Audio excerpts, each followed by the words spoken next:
Masaya naman. Yung yung pagtitiis, yung sakripisyo na mapalayo sa mga mahal sa buhay.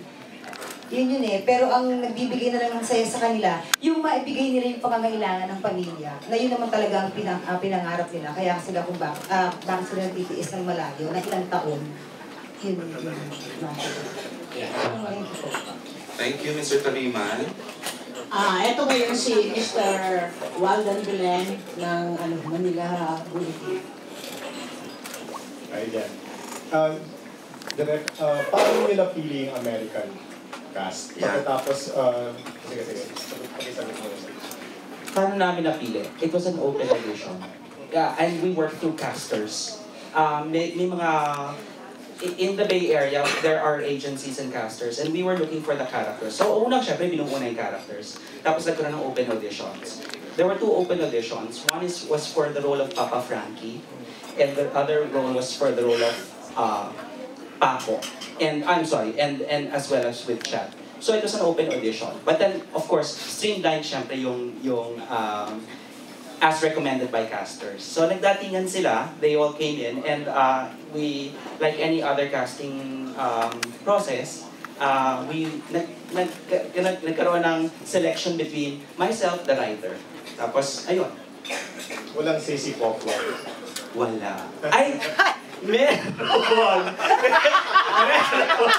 Hindi! Because, you know, at the funny, may siba si Pokwang is, alam mo, vina-viber ko si Pokwang. Tapos, I take a picture, tapos sinasend ko, I send it to her. Tapos sabi niya, ako naman, naniniwala naman ako sa law of attraction, di ba? This is social media. We're talking about how did she have a say? So I was sending all 3 pictures. I had 3 people. Poke. And then, sinong bet mo dyan? Kasi it's very important. It's very important that there is a physical attraction or a physical connection. So, as far as kung may say si Pokwang, hanggang Viber lang. Alam nyo na handpick na si Lee got the part na when you started sending photos to Poki? Or may idea na kayo that Lee's gonna get the part? There's an interesting story to this. There's an interesting story. Again, I'm just being honest kasi talabas rin naman. Lee was not the first choice. Lee was not the first choice. And that person backed out. When that person backed out in a month, sabi ko, may problem. So, I told Papa Frankie, Steven, who goes to acting classes and, is in part of a big agency, I said, I need a Chad Bauer. Give me a Chad Bauer. He emailed me back. He said, I know the right guy. I would not throw my name and recommend somebody who I don't think is a Chad Bauer. He gives me his email, and I give him a call. I said, talagang stress na ako noon. Sabi ko, pwede ba tayong mag-meet sa isang coffee shop sa Linggo, malapit sa bahay namin? Sabi ko, and then he goes, hey, sure.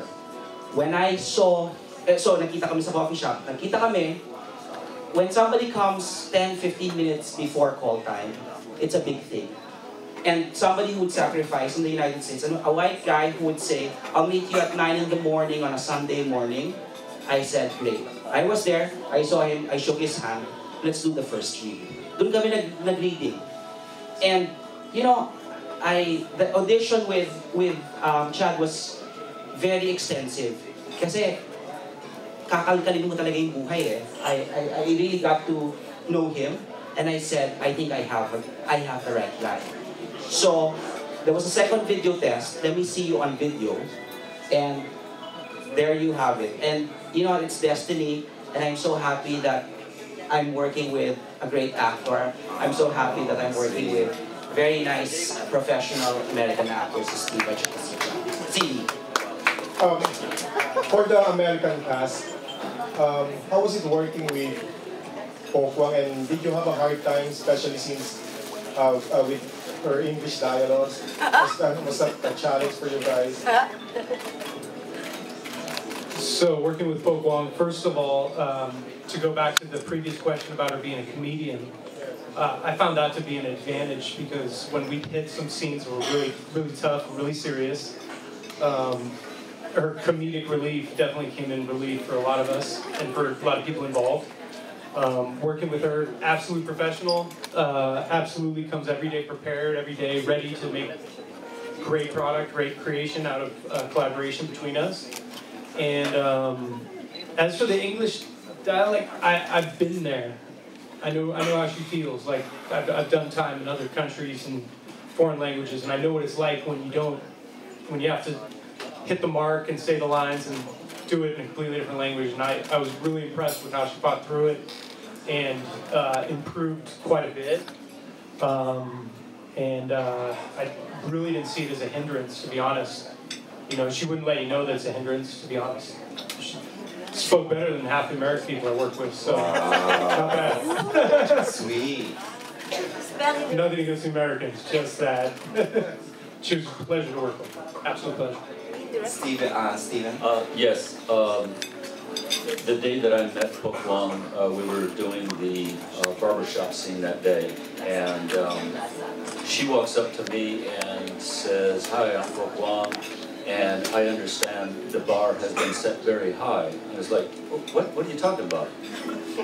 And she'd already talked with Richie, and it's like, "Okay, no problem." I told her, "No problem, no pressure." She goes, "My English is not very good." I said, "No, what you're saying to me is just fine. I'm getting everything you're saying." So when we had to work on set, I found that her comedy side helped break up things, because as an actor, you have to come to the scene ready to do. You got to be prepared, and the director's going to let you know when he's set to get moving. And so when you're coming, you sometimes have some downtime, and her comedic skills came into play where it loosened you up a little bit, and then you can just get in and do what you needed to.